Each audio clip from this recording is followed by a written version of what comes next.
Okay. So hello everyone. So today we have. मैं कुछ नहीं बोलूंगा भैया, आप खुद ही बताओगे प्लीज भैया, इंट्रोड्यूस yourself. सो अमित सर के सभी विद्यार्थियों को और श्रोताओं को हमारा सस्नेह नमस्कार। हम मयूर, डॉक्टर मयूर बोनकिले, और मुझे काफ़ी खुशी है, अमित से काफ़ी दिनों बाद बात हो रही है, तो काफ़ी अच्छा लग रहा है यहाँ पे आके। हाँ जी, हम लैब में ही मिलते थे, अब यहाँ पे मिल रहे हैं।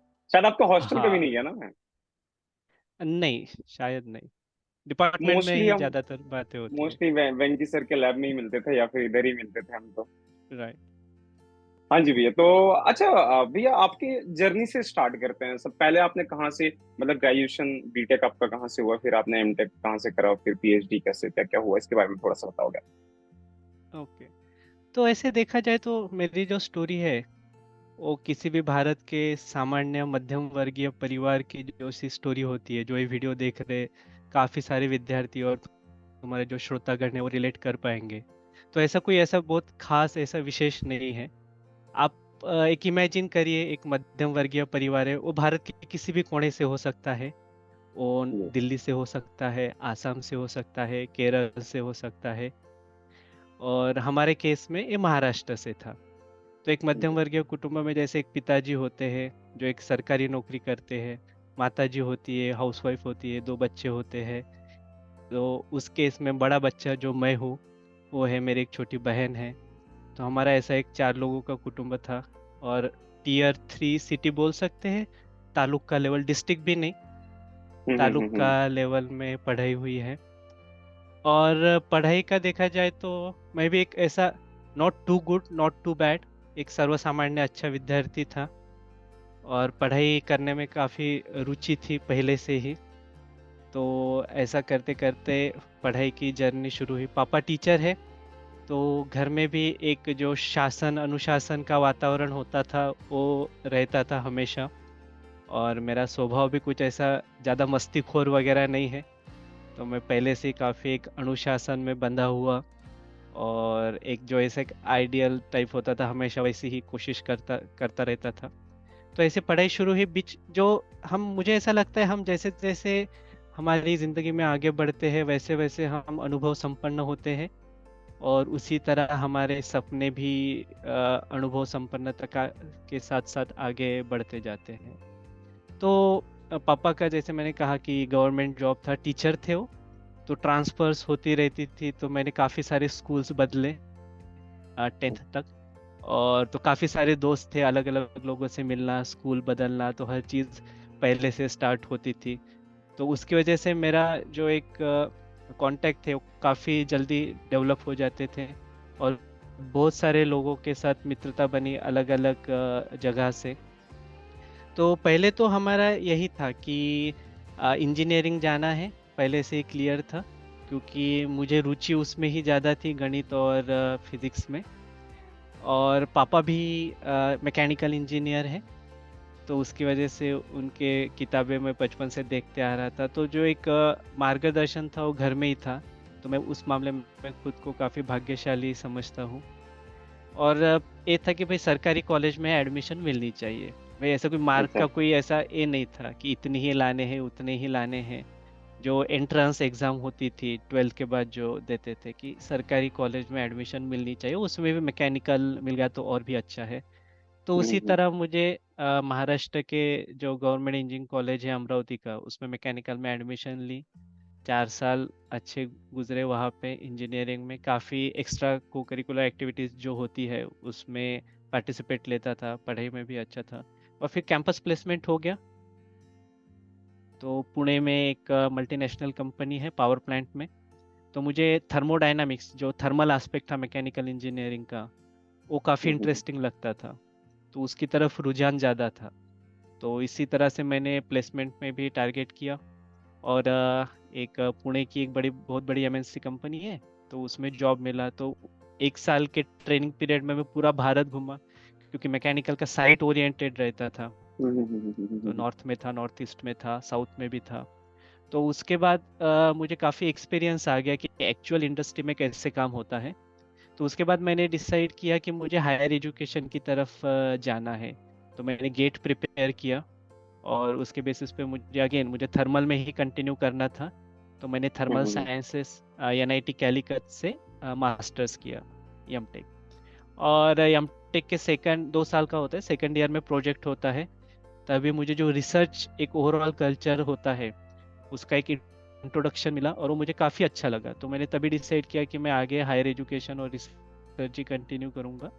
और तभी एमटेक में तो मैंने प्लेसमेंट को रजिस्टर ही नहीं किया था और पीएचडी ही टारगेट था। और फिर आईआईटी बॉम्बे में department of energy science and engineering में पीएचडी को एडमिशन मिला, तो वहाँ पे पीएचडी किया। और अभी फिलहाल as a post doc Imperial College London में जॉब कर रहा हूँ। तो ऐसी एक छोटी सी जर्नी है यहाँ तक की। बहुत इंस्पायरिंग जर्नी है भैया। ऐसे सबकी छोटी ऐसी नहीं होती ना। सबका छोटा अगर इतना ही हो जाए तो फिर पूरा India imperial college of London में ही मिलेगा ना। आशा अच्छा। करते हैं ऐसा ही हो। अच्छा, अभी ये चीज पूछनी थी आपको। जैसे आपने ये बोला कि मतलब जैसे कि चाहे पीएचडी हो आपको, जब मतलब बीटेक से ही अगर स्टार्ट करें, तो ड्यूरिंग बीटेक एक्सपोजर कैसा था? लाइक कि आप प्लेसमेंट ओरिएंटेड वहीं पे थे, या फिर वहां पे भी कुछ ऐसा किक था कि नहीं मेरे को रिसर्च फील्ड में जाना है, या फिर आपने एमटेक में ही पूरा डिसाइड किया था ये? नहीं, बीटेक में तो उतना नहीं होता है कि, क्योंकि इट्स अंडर ग्रेजुएट कोर्स। तो हम्म। नॉर्मल कॉलेज जैसा जो टिपिकल सब्जेक्ट्स थे वो थे, इंडस्ट्री विजिट्स होती रहती थी। हम्म। तो रिसर्च का वहाँ पे इतना ये नहीं था जितना हम प्रोजेक्ट करते हैं, जो कोर्स के प्रोजेक्ट होते हैं और एक बीटेक फाइनल ईयर का प्रोजेक्ट होता है उसके इसमें था। तो जो आपका जो कल्चर होता है उस पे काफ़ी सारी चीज़ें डिपेंड करती है। तो आपके काफ़ी सारे विद्यार्थी अगर आईआईटी की प्रिपरेशन कर रहे हैं और जैम की प्रिपरेशन कर रहे हैं, तो अगर आप आईआईटी कल्चर में जाएंगे तो वहाँ पे पहले से ही आपको वो जो एटमॉस्फेयर होता है वो होता है। आप जो कोर्स करेंगे उस प्रोफेसर के पीएचडी स्टूडेंट होंगे, उनका खुद का रिसर्च लैब होगा। तो एक जो विंडो मिलती है ना जहाँ से आप झांक के देख सकते हैं कि अच्छा रिसर्च हम्म। क्या होता है, तो वो हम्म। मुझे एनआईटी में रहते वक्त मिला, तब जाके उसकी तरफ रुझान मेरा ज़्यादा हुआ। तो हम्म। आपके सवाल का कोई अगर मैं आंसर एक सेंटेंस में देना चाहूँ तो it's more depend on your overall college culture I would say. और इसीलिए आईआईटी में जाना ज़्यादा इम्पोर्टेंट है, क्योंकि आपको एक्सपोजर मिलता था। बीटेक में मुझे उतना वो नहीं था, इंडस्ट्री का ज़्यादा ये था। क्योंकि जैसे मैंने बताया कि सर्वसामान्य अपेक्षाएं क्या होती कि एक जॉब लग जाए प्लेसमेंट इंजीनियरिंग कर के लेना, बाद। एग्जैक्ट। हम्म। प्लेसमेंट का ही ज़्यादा ये था, तो उसके हम्म। ही हमने एफर्ट्स डाले और वो हो गया। एग्जैक्टली। तो जैसे ऐसे होता है कि नॉर्मली जब बातें होती है ना हमारे पास, जैसे होता है ना कि जब कुछ नहीं मिलता है तो हमारे अंदर क्या बात है, यार अंगूर खट्टे है ना। कि आपने वो हमने बचपन में कहानी पढ़ी है कि लोमड़ी जो उछल रहा है तो उसको अंगूर नहीं मिला, तो फाइनली ही सेड कि नहीं अंगूर खट्टे हैं। तो हमारे में क्या चलता है, हमारे मतलब जो साइंस के स्टूडेंट्स होते हैं उनमें क्या चलता है, बातें जो चलती है नॉर्मली, कि ऐसे if you are not getting IIT, अगर आईआईटी जैम से या किसी के थ्रू अगर वो आईआईटी नहीं जा पा रहे, तो finally they will convince themselves कि अरे यार क्या होता है, एक डिग्री तो है, कि एक डिग्री है वो हम कहीं से भी पूरा कर लेंगे। तो चाहे वो आईआईटी हो, चाहे वो नॉर्मली किसी भी स्टेट यूनिवर्सिटी से हम कर, राइट। ये ऐसी नॉर्मल बातें चलती है। तो आपने जैसे बताया कि नहीं, अगर आपको रिसर्च फील्ड में जाना है, या आपको अगर हायर एजुकेशन में जाना है, या कुछ बढ़िया सा अगर रिसर्च करना है, सो एक विंडो बहुत ज्यादा इंपॉर्टेंट होता है, राइट। यही आप कह रहे हैं राइट, ना? हाँ यही तो मैं कह रहा हूँ। हाँ, हाँ, एग्जैक्टली कि ये चीज होना बहुत जरूरी है। तो आज से सारे लोग ध्यान से सुन लो कि एक उस विंडो का होना बहुत ही ज्यादा जरूरी है जहां से एक एक्सपोजर की क्लैरिटी होती है, राइट। कि हाँ हमें अब इस फील्ड में काम करना है। क्योंकि अगर आईआईटी मतलब, अच्छा आप ये इस पे एक बार बताओगे कि जैसे एनआईटी कैलिकट और आईआईटी बॉम्बे का जो इन्वायरमेंट था, उनमें आपको कैसा, मतलब किस तरह का डिफरेंस दिखा था आपको? इतना ऐसा कोई ज़्यादा डिफरेंस नहीं है, 19-20 का ही डिफरेंस है, मोर और लेस सेम ही होता है। तो हम्म। मैं कहना चाहूँगा कि बहुत बार जैसे अभी तुमने प्रश्न उठाया, विद्यार्थियों का ऐसा होता है कि कहाँ से किया जाए, पीएचडी कहाँ से किया जाए, या मास्टर्स हम्म। या बैचलर कहाँ से किया जाए। तो हम थोड़ा अगर हम्म। रिसर्च की तरफ अगर झुकाव दे अपना, तो मैं समझता हूँ कि 3 P ज़्यादा इम्पोर्टेंट है: okay. Project, person and place. कि अगर मैं कहाँ से मास्टर करूँ या पीएचडी करूँ, इंडिया से करूँ या अब्रॉड से करूँ, आईआईटी से करूँ या बाहर से करूँ, तो फर्स्ट प्रायोरिटी है आपका, फर्स्ट पी इज प्रोजेक्ट। कि आप किस में संशोधन करना चाहते हैं, आप किस पर्टिकुलर टॉपिक में पीएचडी करना चाहते हैं। सबसे पहले आपके दिमाग में वो क्लियर होना चाहिए, एटलीस्ट उसकी एक बेसिक फ्रेमवर्क तैयार होना चाहिए। फिर सेकंड पी आता है कि मैं किसके साथ प्रोजेक्ट करूं, किसके अंडर पीएचडी करूं, मेरे प्रोफेसर कौन होने चाहिए। और फिर थर्ड पी आता है कि प्लेस, यूनिवर्सिटी कौन सी है। हम बहुत बार क्या करते हैं कि उल्टा शुरू करते हैं कि इंडिया में रहे या अब्रॉड में जाए, तो प्लेस पे ज़्यादा ध्यान देते हैं। तो मुझे ऐसा लगता है कि प्रोजेक्ट पे ज़्यादा फोकस होना चाहिए, जो आपका टॉपिक होता है रिसर्च का, या फिर बैचलर्स में हम कहें तो आपकी फील्ड कौन सी होनी चाहिए जिसमें आपको ज़्यादा इंटरेस्ट है, तो दैट शुड कम फर्स्ट, और जो प्लेस है should take a back seat. या एग्जैक्टली। हाँ, तो फर्स्ट जैसे प्रोजेक्ट की बात करते हैं, तो ऐसा होता है कि ग्रेजुएशन में, अंडर ग्रेड में ना, ये चीजें क्लियर नहीं हो पाती बहुत ज्यादा कि what should be my project topic. तो इसको क्लियर किस तरह से करना है, मतलब कौन सा बेटर वे हो सकता है? इधर मतलब इंटर्नशिप जैसे ऑफर किए जाते हैं, क्या वो सही तरीका है? क्योंकि वहां पे आप समर्स में या विंटर्स में 1 महीना टाइम जो आप कहीं पे दे के आते हो, क्या वो बेटर तरीका है, या घर में बैठ के लिटरेचर सर्वे करना that is a better way? देखिए, दोनों के कुछ एडवांटेज है और कुछ डिसएडवांटेज है। तो मेरा भी हम्म। बैचलर्स के शुरुआत में ही सब ऐसा क्लियर था, ऐसी बात नहीं है। बिल्कुल। जैसे जैसे हम आगे बढ़ते जाते हैं, बहुत सारे अनुभव आते हैं, तैसे तैसे वैसे उस तरह से हम डेवलप होते जाते हैं। ठीक है। हम्म। तो मेरा कहना ऐसे है कि आप जितना एक्सपोजर ले सके, अगर वो इंडस्ट्री में हो, इंटर्नशिप में हो, प्रोजेक्ट में हो, या फिर समर्स में काफ़ी सारे central universities, IITs, NITs project offer करते हैं, समर इंटर्नशिप ऑफर करते हैं, वहाँ पे हो या इंडस्ट्री में हो, आप पूरा एक्सप्लोर करिए। आपके जो 3 साल या 4 साल होते हैं अंडर ग्रेड में, और जब जैसे जैसे आप आखिरी में पहुंचेंगे, वैसे वैसे आपको पता चलेगा कि एक पर्टिकुलर स्ट्रीम की तरफ आपका रुझान ज़्यादा है, या हम्म। क्योंकि वो आपको ज़्यादा इंटरेस्टिंग लग रहा है, इंजॉय आप कर रहे हैं। एक बहुत इम्पोर्टेंट है, क्योंकि अगर आप हायर एजुकेशन और रिसर्च देखा जाए, इट्स अ लॉन्ग जर्नी। ऐसा तो नहीं कि 4 साल के बाद खत्म हो गया और जॉब लग गए, देन मास्टर्स है, देन पीएचडी है, रिसर्च है। तो आपका जो सेल्फ मोटिवेशन है, दैट्स वेरी इंपॉर्टेंट। और वो कब आएगा, जब आप रियली उस टॉपिक में या उस पर्टिकुलर एरिया में इंटरेस्टेड हो। तो मुझे लगता है कि दोनों के, आपने कहा कि इंडस्ट्री ओरिएंटेड इंटर्नशिप करे या घर बैठे लिटरेचर सर्वे करे, मुझे लगता है सिर्फ एक करके नहीं होगा। लिटरेचर सर्वे करके आपको पता चलेगा कि अभी state of the art research क्या चल रहा है, बट हैंड्स ऑन एक्सपीरियंस करने के लिए आपको एक्चुअल किसी लैब में जाना पड़ेगा, वेदर इट्स इंडस्ट्री और सेंट्रल लैब हो। जैसे कि एक उदाहरण दिया जाए, तो मैं मैकेनिकल इंजीनियर हूँ। जब हम न्यूमेरिकल सॉल्व करते थे, जनरली नंबर आ जाता था कि 10,000 आरपीएम पे शाफ्ट रोटेट हो रहा है। But what is mean by 10,000 RPM? जब मैं एक्चुअल इंडस्ट्री में जॉब कर रहा था, तब जो फैन रोटेट हो रहा था, उसका स्पीड आरपीएम देखा, then I realise the gravity of that number. तो जब आप एक्चुअल में फील्ड पे आते हैं, जब चीजों को देखते हैं, अनुभव करते हैं, वो जो साक्षात्कार होता है, तो उसकी वजह से जब आप थ्योरेटिकल कैलकुलेशन करते हैं ना, तो उस नंबर को एक फीलिंग आती है, एक इमेजिनेशन आती है। एग्जैक्टली। तो इसलिए मैं चाहता हूँ कि जो स्टूडेंट्स है, जो अंडर ग्रेजुएशन में है या मास्टर्स में है, वो जितना एक्सपोजर ले सके उतना अच्छा है, और चीज़ें इवॉल्व होती हैं। ऐसा तो नहीं था कि मैं 10th में मेरा पूरा ब्लू प्रिंट रेडी था कि मैं कहाँ से क्या करूँगा, ये तो ऐसा नहीं होता है ना। तो थोड़ा सा रुक के, बिल्कुल। शांति से देख के, समझ के, चीज़ों को धीरे धीरे एग्जैक्टली। डेवलप होने देना होता है।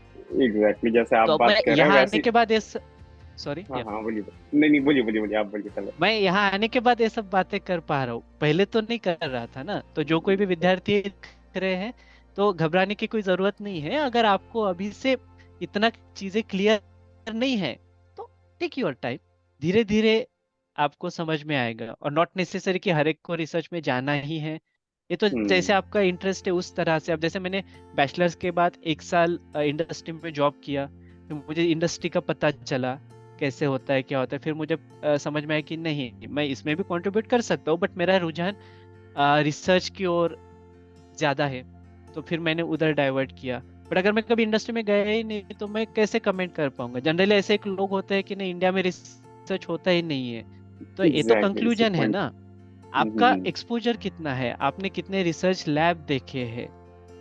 उसके बाद जैसे हम अभी अगर आपके श्रोतागण 10वीं और 12वीं के विद्यार्थी होंगे, तो जब हम भौतिक शास्त्र और रसायन शास्त्र के प्रयोग करते हैं तो उसमें टेबल लिखते हैं, एक ऑब्जर्वेशन होता है, एक ऑब्जर्वेशन टेबल होता है, उसके बाद हम कंक्लूजन पे आते हैं ना।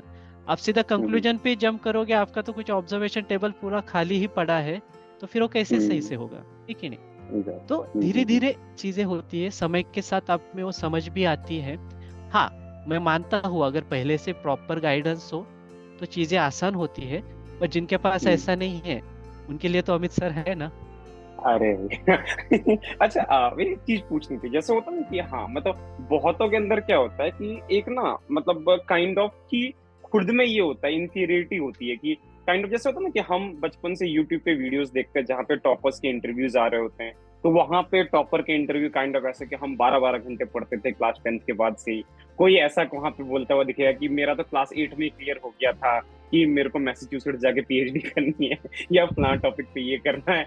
ऐसा शायद आपने भी कहीं ना कहीं तो देखा ही होगा, ये ऐसे मतलब इंटरव्यूज हम देखते ही न्यूज़पेपर्स में आते रहते हैं या ये आते रहते हैं। तो ये चीजें बच्चों को कभी कभी बहुत ज्यादा डिमोटिवेट कर देती है कि यार हमने तो कुछ किया ही नहीं। ऐसे जैसे अगर जैसे आपने बोला कि हाँ टायर 2 सिटी से हो आप या टायर 3 सिटी से हो, तो जनरली टायर 2 टायर 3 सिटीज के जो बच्चे होते हैं उनमें इन चीजों की क्लैरिटी बिल्कुल भी नहीं।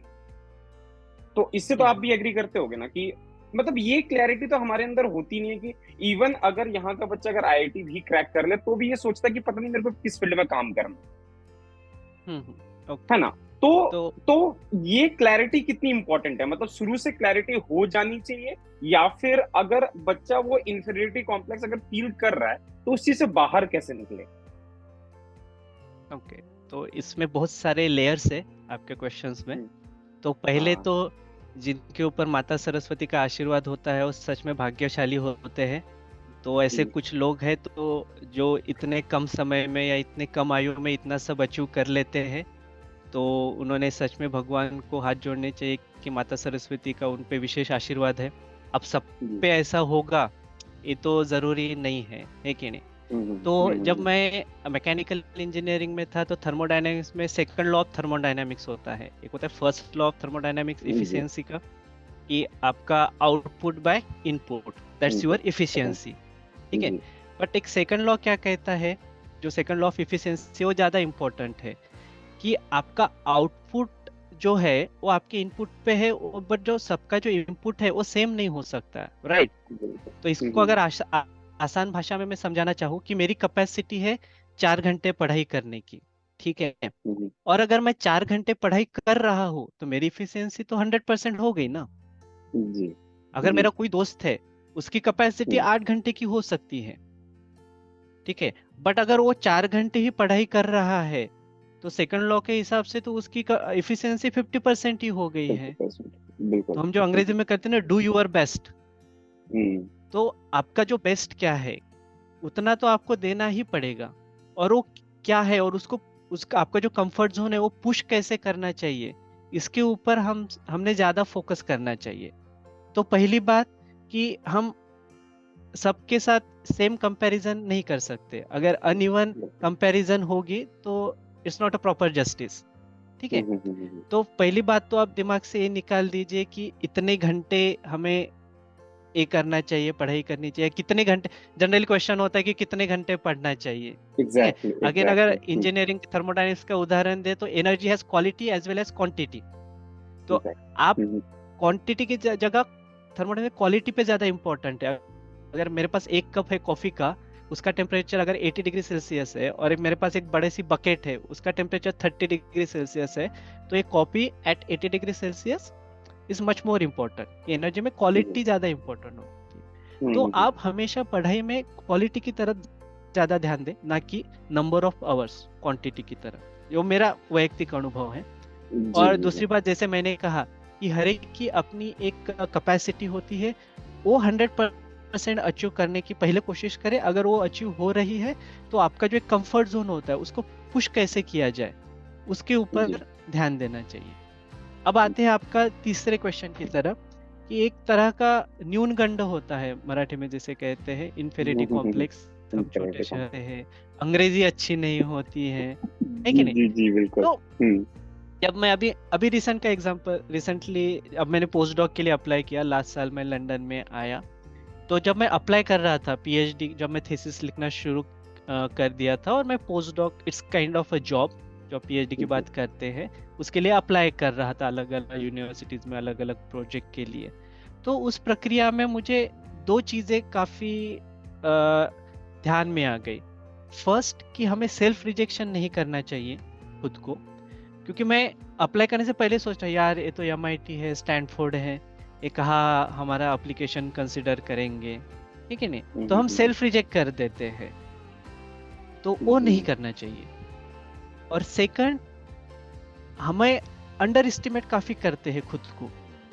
हमें ऐसा लगता है कि हम उतने अच्छे हैं ही नहीं, जो अंडर एस्टिमेट कभी करना नहीं चाहिए। तो मेरे पोस्ट डॉक में जब अप्लाई किया था, तो मैंने दुनिया के टॉप 10 में अप्लाई किया था प्रोजेक्ट बेस में, कि मुझे लिथियम आयन बैटरी में रिसर्च करना है, तो यहाँ का हम्म। रिसर्च कहाँ पे हो रहा है, इसके रिलेटेड प्रोजेक्ट, जैसे प्रोफेसर्स होते हैं वो प्रोजेक्ट लिखते हैं, प्रपोजल्स लिखते हैं, फिर उनको फंडिंग मिलती है, तो पब्लिक डोमेन में होता है कि वो अभी कौन से प्रोजेक्ट पे काम कर रहे हैं और किस प्रोजेक्ट के लिए उनको पोस्ट डॉक या पीएचडी हायर करने हैं। तो मैंने वो लिस्ट आउट किया, और फिर इसमें कि जो टॉप 10 जो है प्रोफेसर्स, पहले प्रोजेक्ट पे आया जैसे मैंने बताया, फिर उसमें पर्सन, प्रोफेसर्स, उनका बैकग्राउंड, उनका रिसर्च इंटरेस्ट, वहाँ की फैसिलिटीज, और फिर प्लेस। तो इस हिसाब से मैंने टॉप 10 में अप्लाई करना शुरू किया। तो जिनको ऐसा लगता है कि हम टियर 2 सिटी में, टियर 3 सिटी में हम कैसा कर पाएंगे, वो अंग्रेजीपन जो होता है ना, अंग्रेजी भाषा से दिक्कत नहीं है, जो जी जी जी। अंग्रेजीपन होता है ना, उससे एग्जैक्टली। मुझे दिक्कत है। मैं हाईलाइट करना चाहता हूँ। तो कभी भी खुद को सेल्फ रिजेक्शन ना करें, जो कोई भी विद्यार्थी ये देख रहे हैं, और खुद को अंडर एस्टिमेट ना करें। ये दो बातें अगर आप अच्छे से बांध ले, तो ये लाइफ लॉन्ग आपको एनर्जी देगा और सेल्फ मोटिवेट रखेगा। हर बार हम जी। जब नए इसमें जाते हैं, तो होता है मैच करने में, शायद मैं बचपन से स्कूल बदलते रहा, हम्म। थोड़ा इजी जाता होगा as compare to other students. But आपके तीसरे प्रश्न का उत्तर ये है। आई होप कि मैं क्लियरली कर पाऊँ। इफ जी आई जी miss something please let me know. जी। नहीं भैया भैया। अच्छा, आपसे मेरे से मतलब आपसे पूछना था ये कि चैलेंजेस किस तरह के आपको फेस करने पड़े थे ड्यूरिंग, मतलब up to your this journey यहाँ तक भी, मतलब पोस्ट डॉक तक चैलेंजेस कैसे कैसे आए थे, मतलब किस तरह के चैलेंजेस आए थे जो एक रिसर्च फील्ड में, जो आपको लगता है कि नहीं ये चैलेंजेस ऑलमोस्ट सबको ये फेस करना पड़ सकता है या पड़ता होगा, शायद किया होगा सबने ये फेस। तो इसको अगर एक जनरलाइज वे में अगर आपको बोलना है तो आप क्या क्या बोलोगे इसमें? तो इसमें पहली बात होगी कि आपको हमेशा नया सीखने के लिए तैयार रहना चाहिए। फॉर एग्जाम्पल, अभी मैं यहाँ पे पोस्ट डॉक पे हूँ इंपीरियल कॉलेज लंदन पे, और यहाँ पे जो टूल हम डेवलप कर रहे हैं बैटरी मॉडलिंग के लिए, वो पूरा पाइथन बेस है। जी। तो पीएचडी तक मेरा अनुभव पाइथन में इतना नहीं था। तो हाँ। फिर यहाँ आने के बाद it's a skill, I have a knowledge related to energy storage technology, that's fine. जी। बट अब मुझे स्किल सीखनी है, ठीक है। तो वो नई स्किल सीखने के लिए आप हमेशा तैयार रहने चाहिए। So I started from a scratch. तो मैंने यहाँ पे हम्म। कुछ पहले महीने में पाइथन स्किल डेवलप की, फिर जो मेरा नॉलेज है उसमें इम्प्लीमेंट किया। तो जी। हमेशा आप नई चीजें सीखने के लिए आपकी तैयारी होनी चाहिए, किसी भी रिसर्च में हो। फिर हम्म। सेकंड चीज आती है प्रोजेक्ट मैनेजमेंट, क्योंकि आपका एक रिसर्च है, एक प्रोजेक्ट होता है, राइट, एक हम्म। टाइम बाउंड हम्म। होता है। तो किस हम्म। कौन सा भी आपकी पढ़ाई भी, जो आपके विद्यार्थी 10वीं 12वीं की परीक्षा के लिए प्रिपेयर कर रहे हैं, एंट्रेंस, अलग अलग एंट्रेंस एग्जाम के लिए, तो उसका एक तरीके का मैनेजमेंट होना चाहिए। और फिर project management, under that umbrella there are different subcategories, कि उसमें आप आपका टाइम कैसे मैनेज कर रहे हैं, आप आपकी हेल्थ कैसे मैनेज कर रहे हैं, both physical health and mental health, उसके ऊपर आप कितना ध्यान दे रहे हैं। तो ये सब आपको मैनेज करना चाहिए। तो वो आपको सीखने की जरूरत है। That's a second point. Third point होता है पीपल्स मैनेजमेंट। जब रिसर्च होता है वो तो कोलैबोरेटिव एफर्ट होता है ना, आप अकेले तो नहीं करते, आपके साथ आपके एक तो पीएचडी सुपरवाइजर होते हैं, और या फिर अगर बड़ा प्रोजेक्ट हो तो आपके कोलैबोरेटर होते हैं अलग अलग यूनिवर्सिटी के, या सेमी लैब में पीएचडी स्टूडेंट होते हैं, मास्टर स्टूडेंट होते हैं। तो पीपल्स मैनेजमेंट, और ये आपको, जैसे आपने कहा कि जनरल टर्म में बताइए, तो ये तो जिंदगी के हर आयाम में आपको जरूरत गिरती है, how to deal with the different kinds of people. तो थर्ड एस्पेक्ट है people's management. So if I want to summarise, 3 मुद्दे हैं। पहला मुद्दा है कि हमेशा नई चीजें सीखने के लिए आप ओपन होने चाहिए। जी। सेकंड है कि आपको प्रोजेक्ट मैनेजमेंट अच्छे से आना चाहिए। आप प्रोजेक्ट, किसी भी चीज को आप प्रोजेक्ट बोल सकते हैं इसमें इन जनरलाइज टर्म। और थर्ड होता है हम्म, कि लोगों के साथ कैसे डील किया जाए। जी। अभी आपने बोला पाइथन के बारे में, अगर वेंकट सर ने हम लोग को पाइथन सिखाया था, अगर उनको पता चल गया ना कि उनके स्टूडेंट को पाइथन नहीं आता, आपको भी वो धोएंगे अच्छे से। नहीं, मैं दूसरा प्रोग्रामिंग लैंग्वेज यूज करता था क्योंकि हाँ, जरूरत नहीं थी। तो बेसिक्स पता था, बट उतना हैंड्स ऑन एक्सपीरियंस उसमें इतना जरूरत नहीं गिरी, तो कभी वो डेवलप नहीं हो पाए। तो जब हम रिसर्च में आगे बढ़ते हैं तो हम उसी दिशा में जाते हैं कि मुझे यहाँ से नया क्या सीखने को मिलेगा, क्योंकि आप तो एक जी। विद्यार्थी ही रहते हैं ना। आप नया नॉलेज क्रिएट कर रहे हैं, ऐसा तो कुछ होता नहीं कि अच्छा ये टेक्स्ट बुक है हमने पढ़ाया और क्वेश्चन सॉल्व कर दिए। कुछ अनआंसर्ड क्वेश्चन होते हैं, हम उसकी तरफ उस डायरेक्शन में हम आगे बढ़ना चाहते हैं। तो हमेशा जी। रिसर्च में एक चौथा पॉइंट भी हम ऐड कर सकते हैं कि अगर आप कुछ भी करेंगे तो हम इसमें नया क्या सीख रहे हैं, हमारे उसमें नए स्किल्स क्या ऐड हो रहे हैं, ये जी। हमेशा ध्यान में रखना चाहिए। अच्छा, दैट्स अभी जी, अब एक बात आप बताइए, जैसे मतलब अपार्ट फ्रॉम ये कि मतलब ऑब्वियसली आपका पोस्ट डॉक वहां पे है तो वो काफी बड़ी चीज होगी। इंडिया में आपने पीएचडी किया तो वो थोड़ा अलग है, बट स्टिल मतलब आपका एक्सपीरियंस क्या है इनमें, मतलब डिफरेंस कैसे आईआईटी बॉम्बे आपके इंपीरियल कॉलेज से डिफरेंट है इस मैटर में, मतलब आपको क्या फील होता है इसमें? रिसर्च, इन टर्म्स ऑफ जी रिसर्च जी, और personal. in terms of research and also personal experience. तो रिसर्च में रह जाए तो मोर और लेस सेम है, इतना कोई डिफरेंस नहीं है। हम्म, जैसे कि एक होता है, again it depends on person to person. जी। ठीक है कि, सॉरी, आप किस लैब में हो, किस प्रोफेसर के अंडर काम कर रहे हो, कौन से इंस्टीट्यूट में हो। जैसे आपने काफी एक स्पेसिफिक इंस्टीट्यूट का नाम लिया है, तो दोनों जगह इंटेलेक्चुअल फ्रीडम है, एक सोचने की हम्म, आजादी है। ये आपका पीएचडी टॉपिक है, ये आपको किस दिशा में लेके जाना है। ठीक है, अल्टीमेटली ये आपकी इंडिविजुअल जर्नी होती है उस टॉपिक में। तो जी। इंटेलेक्चुअल फ्रीडम दोनों जगह है। जैसे रिसोर्सेस लिया जाए, मेरा पूरा काम प्रोग्रामिंग कॉम्पिटिशनल वर्क है, तो यहाँ पे जो कॉम्पिटिशनल फैसिलिटीज अवेलेबल है वो आईआईटी बॉम्बे में भी थी। तो हम्म, अवेलेबिलिटी ऑफ रिसोर्सेस है, जैसे अगर कोई लिटरेचर चाहिए जो यहाँ पे अवेलेबल है वहाँ पे भी वाह, अवेलेबल था। और जो एक प्रोफेसर्स का लेवल होता है, वो भगवान की कृपा से मुझे बचपन से हमेशा अच्छे शिक्षक मिले हैं। तो जी। वहाँ पे भी आईआईटी बॉम्बे में भी मुझे मार्गदर्शन हमेशा अच्छा मिला। जो शिक्षक थे और जो मेरे कमिटी थी पीएचडी की, उसमें भी जो काफ़ी एक्सपर्ट और सीनियर लोग थे, तो वो भी उसमें ये था। तो ये सिमिलरिटी है। और देखा डिफरेंस ऐसे है कि हर जगह का एक अपना कल्चर होता है। यहाँ का काम करने का तरीका एक थोड़ा अलग है। इंडिया में आईआईटी फुल्ली रेसिडेंशियल कैंपस है। हम 24/7 कैंपस में रहते हैं, हॉस्टल में रहते हैं, लैब में आना जाना करते हैं। यहाँ पे ऐसा नहीं होता। यहाँ पे यानी ओपन कैंपस होते हैं, हॉस्टल्स कई बार इंस्टीट्यूट के ना होते हैं, स्टूडेंट बाहर रहते हैं, तो उसकी वजह से रिस्ट्रिक्शंस आते हैं। तो एक एक एक कल्चर होता है, जो एक सोशल कल्चर होता है, एक भारतीय होना और ब्रिटिश होना, उसमें जो फर्क आता है उतना ही फर्क आता है। मुझे ऐसा नहीं लगता कि रिसर्च की वजह में कुछ इतना बहुत ही ज्यादा डिफरेंस है, ऐसा मेरा तो अभी तक का अनुभव नहीं है। कोलैबोरेशन यहाँ पे थोड़ा ज्यादा होता है, मैं पर्टिकुलरली इस प्रोजेक्ट में। बट अब वो प्रोजेक्ट टू प्रोजेक्ट है। अगर आप आईआईटी में किसी इस ऐसे प्रोजेक्ट का हिस्सा है जिसमें पीएचडी कर रहे हैं, जिसमें बाकी भी आईआईटीज और इंस्टीट्यूट इन्वॉल्व है या डिपार्टमेंट इन्वॉल्व है, तो आपको वो एक्सपोजर मिल सकता है। मेरे के मेरे केस में ऐसा हुआ कि मुझे वो यहाँ आने के बाद मिला कि काफी सारी यूनिवर्सिटीज मिलके एक प्रोजेक्ट अचीव कर रहे हैं, तो बहुत सारे एंटिटीज के साथ हमें डील करना पड़ता है। जी। तो वो कुछ चीजें थोड़ी बहुत डिफरेंट है।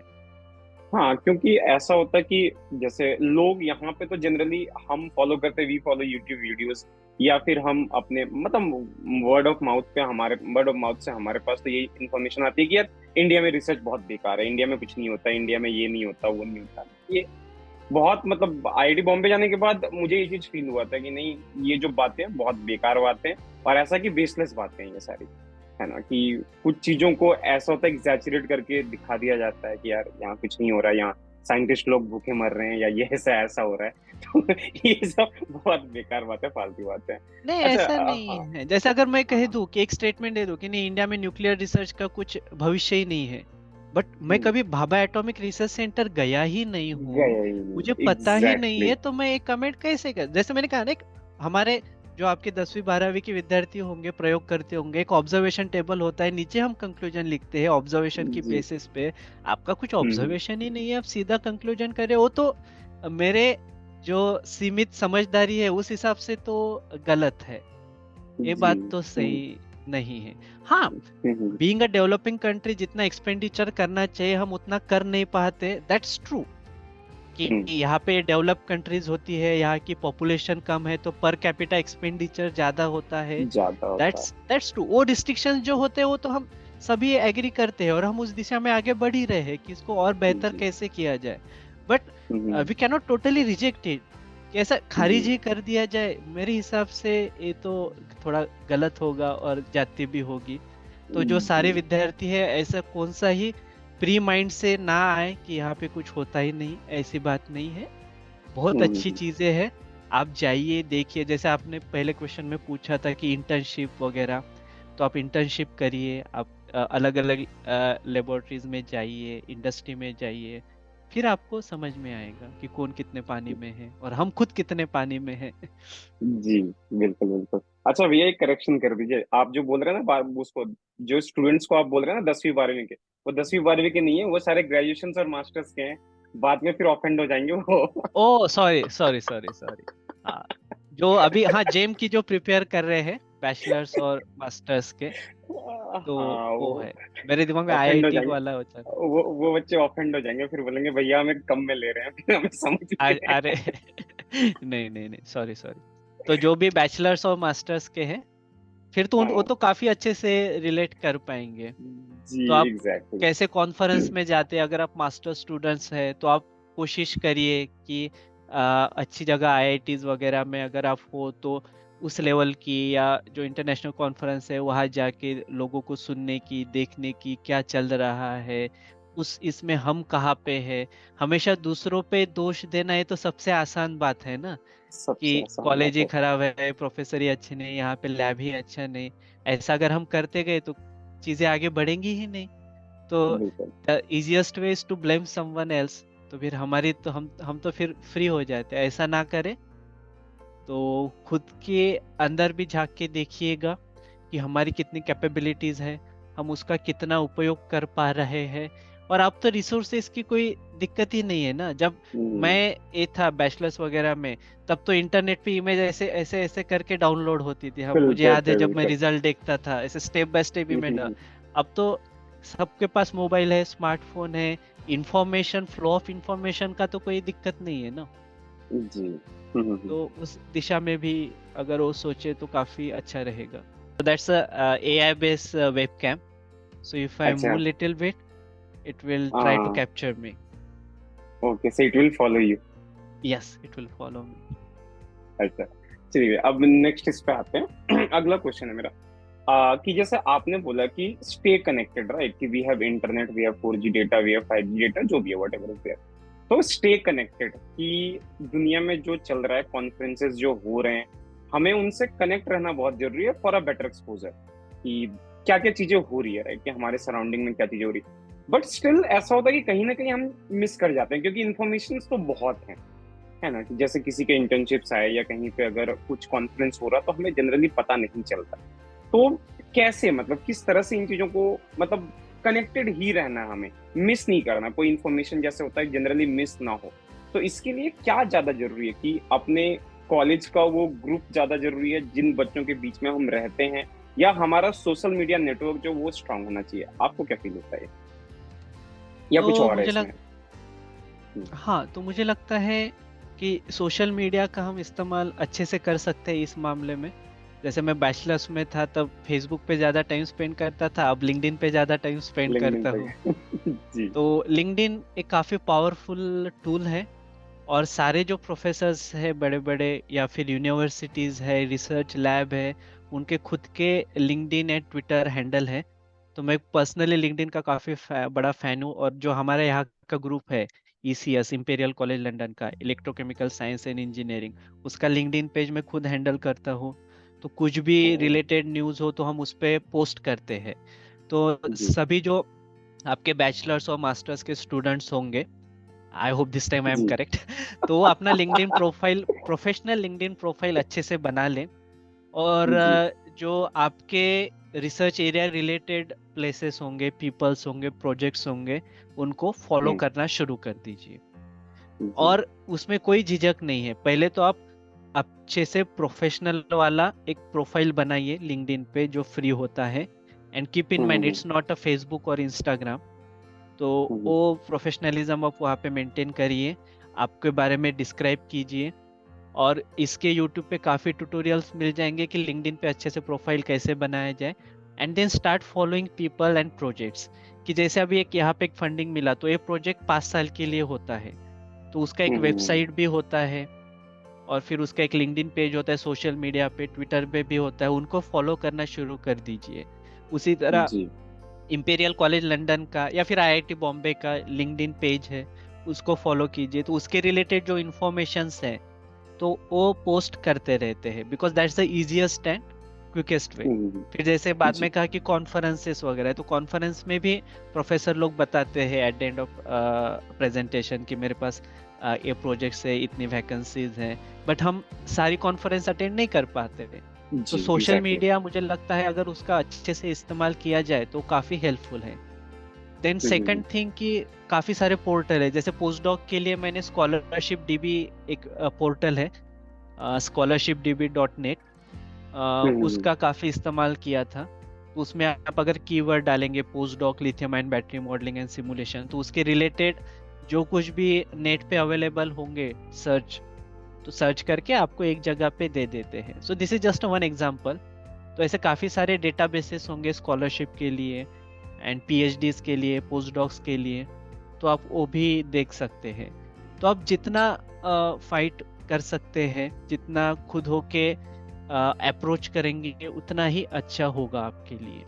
और काफ़ी जी आसान है, इतना मुश्किल भी नहीं है। अगर पीएचडी करना या फिर पोस्ट डॉक, पोजीशंस तो काफ़ी सारे अवेलेबल होती है। अब जैसे आपने कहा कि हम्म, पता कैसे चले, तो मुझे जी लगता है आप फॉलो करिए लिंक्डइन पे डिपार्टमेंट्स के, कॉलेज के ये होते हैं जो पेजेस होते हैं, वो पोस्ट करते रहते हैं। जो पोस्ट डॉक की पोजीशन तो मैं अपनी लैब के खुद ही पोस्ट करता हूँ, जैसे जी electrochemical science and engineering ECS, Imperial College London अगर आप डालेंगे तो ऐसे हर रिसर्च ग्रुप के होते हैं, क्योंकि यहाँ पे भी लोगों को चाहिए एक अच्छे डेडिकेटेड विद्यार्थी हो जो इस प्रोजेक्ट पे काम कर सके। वो प्रोफेसर भी चाहते हैं, तो अगर वो जी प्रॉपर मैच हो गया तो it's a win win situation for both of us. Hmm. तो मतलब ऐसा है कि क्या, अच्छा ये बताइए कि पीएचडी लाइफ में जैसे एक बात बोली जाती है कि हमारा सोशल लाइफ खत्म हो जाता है, बट हमने आपको कभी देखा नहीं कि आपकी सोशल लाइफ कभी खत्म हुई है। मतलब हम जब भी देखते हैं, कभी मयूर भैया लंदन में दिखते हैं, कभी मयूर भैया आईआईटी, अगले दिन आईआईटी बॉम्बे कहीं पे दिख जाते हैं, कहीं पे मयूर भैया साइंस टॉक देते हुए दिख जाते हैं। तो ये क्या मतलब, क्या है ये, इसमें कितनी सच्चाई है कि मतलब जैसे हम ये करते हैं कि पीएचडी लाइफ में हमारी सोशल लाइफ खत्म हो जाती है, इसमें कितनी सच्चाई है? जी मेरा तो व्यक्तिगत अनुभव ऐसा नहीं रहा जैसे अभी तुमने अभी बताया है। तो मोस्ट जी इम्पोर्टेंट थिंग कि मुझे लगता है इंटरेस्ट आपका किस, अगर उस फील्ड में हो, सो हाँ बेसिक थिंग आप पीएचडी करना क्यों चाहते हैं, आप रिसर्च में आना क्यों चाहते हैं। अगर ये आपका क्लियर हो ना, तो आप डिमोटिवेट हम्म, नहीं हो पाते इतनी इजीली। हाँ, अप्स जी डाउन्स आते हैं, मैं ऐसा नहीं करता हूँ कि मेरा ग्राफ हमेशा हाई रहा। अप्स डाउन्स आते एग्जैक्टली हैं, बट वो माइनर चीजें होती है, that's a part of life. ऐसा कोई भी जी प्रोफेशन नहीं है कि जिसमें आप हमेशा सक्सेस ही आपको मिलता जाए। तो हम्म, अप्स डाउन्स तो होते हैं पीएचडी जर्नी में, अगर वो नहीं हुए तो जी आपने अच्छे से पीएचडी की ही नहीं है। बट इसका सही मतलब बात ये नहीं है कि मैं एकदम एक्सट्रीम एंड पे चला गया कि मेरी कोई सोशल लाइफ ही नहीं रही, ऐसा नहीं होता है। तो है। फर्स्ट इंपॉर्टेंट थिंग कि आप आप इंजॉय कर रहे हैं या नहीं कर रहे हैं। तो लैब में टाइम स्पेंड करना मुझे बर्डन नहीं लगता था, मुझे तो मजा आता था जी। कि अब मैं कुछ नया कर रहा हूँ, नई टूल्स सीख रहा हूँ, नए प्रोग्रामिंग स्किल्स सीख रहा हूँ, मुझे रिजल्ट आ रहे हैं। उसी तरह जब मुझे प्रेजेंटेशन देना होता था गाइड के सामने, लैब में सामने, या जो पीएचडी कमिटी होती है उसके सामने, तो शुरुआती के फर्स्ट सेकंड ईयर में जब मैं कोर्स वर्क करता तब मुझे थोड़ा सा बर्डन आता था कि यार ये मुझे अब जज करेंगे, इवेलुएट करेंगे। फिर मैंने मेरा दृष्टिकोण बदला उस मामले में, कि फिर मैंने इस हम्म। सिचुएशन को ऐसे देखना शुरू किया कि इट्स अ गुड अपॉर्चुनिटी कि ये जो मेरा टॉपिक है इसके ऊपर मैं डिस्कस कर सकूं। जो इतने एक्सपीरियंस प्रोफेसर है जो पैनल में बैठे हैं, वो उनके बिजी शेड्यूल में मुझे उनका 2 घंटा दे रहे हैं, तो हम इसके एग्जैक्टली। ऊपर एक सकारात्मक चर्चा करें। जरूरी नहीं है कि सारे क्वेश्चन के आंसर मुझे पता हो या मेरे पीएचडी गाइड को पता हो, फिर तो रिसर्च रहा ही हम्म। नहीं ना। फिर तो जी। अंडरग्रेड मास्टर का सिलेबस हो गया। जब आप रिसर्च हम्म। करते हो तो क्वेश्चन तो अनआंसर्ड होते हैं, तभी जाके आपके जी। कुछ, जब आप कुछ अच्छा काम करते हो तब आप वो पब्लिश होता है कि नहीं। तो मैंने जी। अपना वो देखने का नजरिया बदला, उसमें जो सकारात्मक दृष्टिकोण लाया कि ये जो सारे लोग हैं, ये जो यहाँ पे बैठे हैं मुझे हेल्प करने के लिए बैठे हैं, एंड एक्चुअली दे आर। अगर वो क्वेश्चन पूछ रहे हैं, अगर आपको उसका आंसर पता नहीं, तो आप बोल सकते हैं कि इस बारे में मैंने सोचा नहीं, मैं सोचूंगा, मैं इसके बारे में पढ़ूंगा। और जी। वो भी उतने मैच्योर होते हैं कि वो चीजें एक्सेप्ट कर सके। हाँ, एक ही बहुत ही बेसिक फंडामेंटल चीजें हो, वो अंडरस्टूड है कि आपको पता हो, तभी आप उसमें हम्म। आगे बढ़ पाएंगे। बट जी। मैंने तो हमेशा ऐसा देखा है कि जब भी ऐसा कुछ डिस्कशन हुआ, भले वो गाइड के साथ हो या पीएचडी कमेटी के साथ हो, तो उन्होंने जैसे क्वेश्चन पूछे वहां से तो मुझे एक नई डायरेक्शन मिली सोचने की। अरे, मैंने ये पैरामीटर तो सोचा ही नहीं। अगर मैं through out the year temperature variation लूंगा तो बैटरी का तो लाइफ पे उसका इम्पैक्ट होगा। मैं तो कांस्टेंट हम्म। टेम्परेचर पे कोडिंग कर रहा था। तो उन्होंने पूछा, जी। तो फिर उस डायरेक्शन में मैंने सोचना शुरू किया। तो फिर हम्म। इससे मुझे बर्डन नहीं आया। तो मैं हमेशा खुश रहने की कोशिश करता था पीएचडी में। जैसे मैंने कहा जी। कि अप्स डाउन होंगे, ऐसा नहीं कि हमेशा ऐसे ही रहता था, but then you will learn how to manage that. तो फिर जी। उसके साथ जैसे आपने कहा कि मैंने साइंस कम्युनिकेशन किया, तो अगेन वो एक पार्ट था कि मुझे हमेशा स्टेज पे जाना अच्छा लगता था। मैं स्कूल जी। में जब था तो ड्रामा में पार्ट लेता था, डांस में, गैदरिंग जो कल्चर एक्टिविटी थी उसमें मैं पार्ट लेता था। तो फिर पीएचडी में, आईआईटी में तो कितने सारे ऑप्शंस थे, कितने सारे क्लब्स थे, ड्रामा क्लब्स थे, डांस क्लब्स थे, वर्कशॉप्स होते थे। तो वीकेंड्स में कितने सारे वर्कशॉप, कितने हैपनिंग लाइफ होती है, तो मैं हर इसमें जी। पार्टिसिपेट करता था। स्पोर्ट्स के हमारे एक्टिविटीज चलते हैं तो उसमें करता था। तो उससे तो मेरा काम में उल्टा हेल्प ही हुआ। मैं ज्यादा हम्म। एनर्जेटिक रहता था, फ्रेश रहता था। तो इतने सारे और इतनी सारी अपॉर्चुनिटीज है, वही अब किसी ने तो मुझे लाके दी नहीं, मैं खुद सोचता था कि मुझे अब मैं क्या कर सकूं। इतने सारे फंडिंग अपॉर्चुनिटीज हैं। अगर आप, अब मैंने इतने कॉन्टिनेंट को, जैसे तुमने कहा कि मैं यूके में गया, स्विट्जरलैंड गया, इटली गया, यूएस गया, ये सारे फंडिंग बेसिस पे। आईआईटी आपको फंड करती है, अलग अलग एम्बेसीज होती है। अगर आप अच्छे हो, मैंने कंपटीशन जीता, अगर मैं स्विट्जरलैंड गया तो मुझे स्विस एम्बेसी ने स्पॉन्सर किया था, क्योंकि उनकी एक साइंस कम्युनिकेशन की कंपटीशन मैंने जीती थी। तो अगर आपका जी। अच्छा रिसर्च हो, आप कॉन्फ्रेंस के लिए ट्रैवल ग्रांट्स मिलती है। तो ये आपको खुद ही एक्सप्लोर करना होता है कि कौन कौन सी हम्म। ट्रैवल ग्रांट्स अवेलेबल है, मैं कहाँ पे अप्लाई करूँ। और जब भी मैंने मेरे गाइड को अप्रोच किया कि सर मैं ये है चीज़ें हैं और मैं इसको अप्लाई करना चाहिए, वो आपसे रिकमेंडेशन लेटर चाहिए या जो कुछ भी चीज़ें चाहिए, तो they was always happy to do that. तो वो सब जी। वो करते हैं। तो सोशल लाइफ होना बहुत आवश्यक है। आपका शारीरिक स्वास्थ्य और मानसिक स्वास्थ्य बहुत इंपॉर्टेंट है, क्योंकि ये 5 साल का जर्नी होता है रिसर्च, मोर और लेस 4-5 साल का पीएचडी का। और आप हम्म। स्टूडेंट ही होते हो, और जबकि आपके जो बाकी दोस्त हो सकते हैं, मोस्टली इंजीनियरिंग में ऐसा होता है कि after BTech they start earning, कि वो जॉब कर रहे हैं, ठीक है, उनका एक सैलरी होता है। सो कॉल्ड सोसाइटी का जो होता है ना, एक नॉर्म होता है, सेटल हो जाओ, तो वो जी। थोड़ा बहुत होता है आप, बट आपका स्टिल स्कॉलरशिप पे ही आप आपका चल रहा होता है।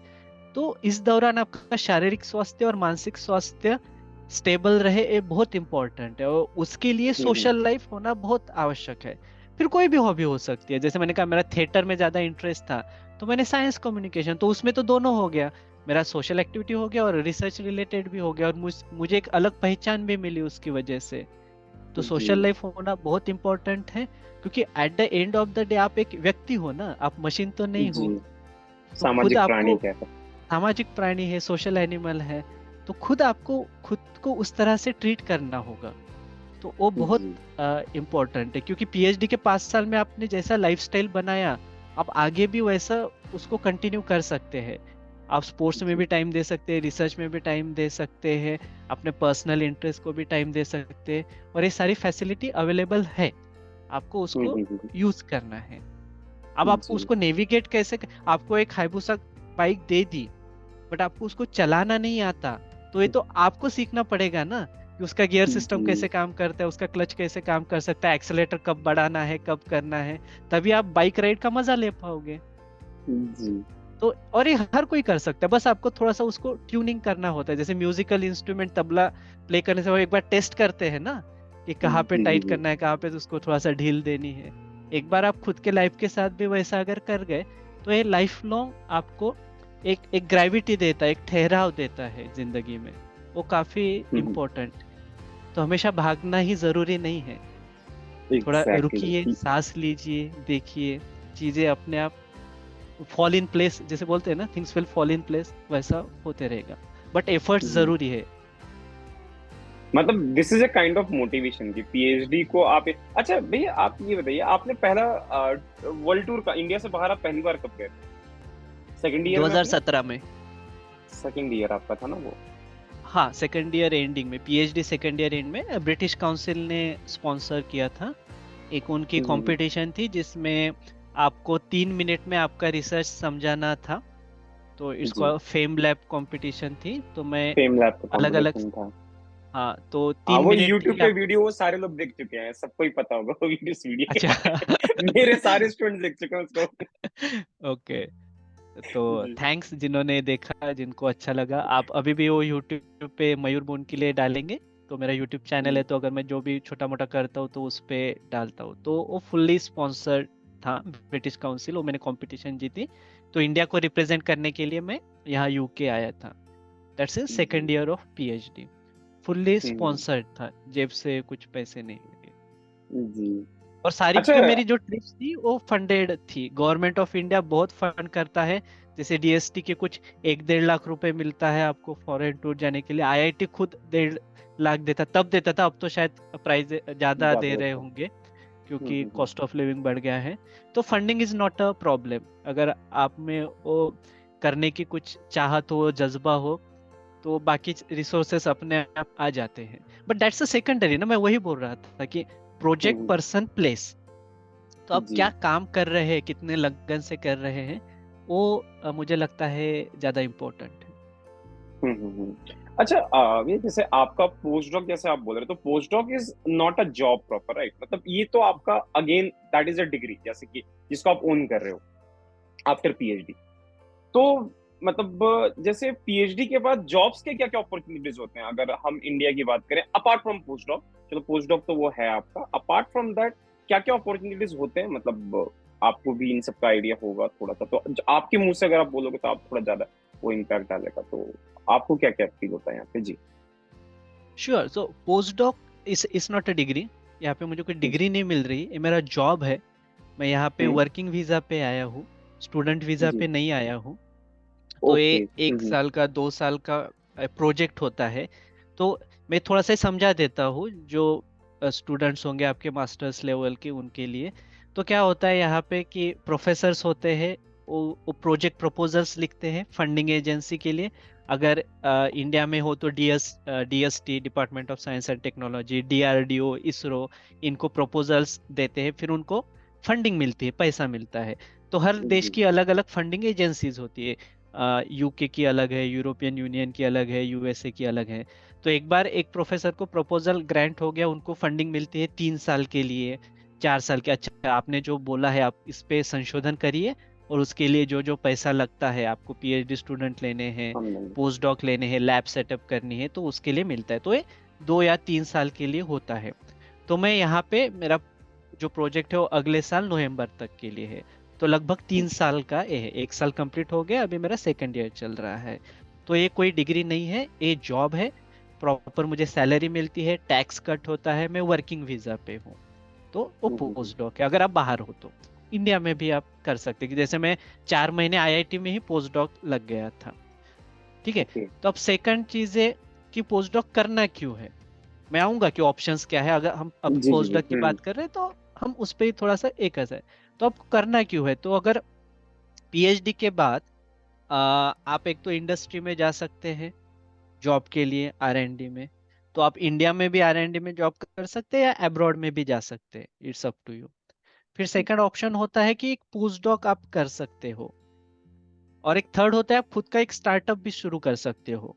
अभी तो काफी जी हो रहा है लैब टू मार्केट, अगर आपने कुछ रिसर्च किया है लैब में तो उसको आप कमर्शलाइज कर सकते हो एक स्टार्टअप के रूप में, क्योंकि that will be hard core technology.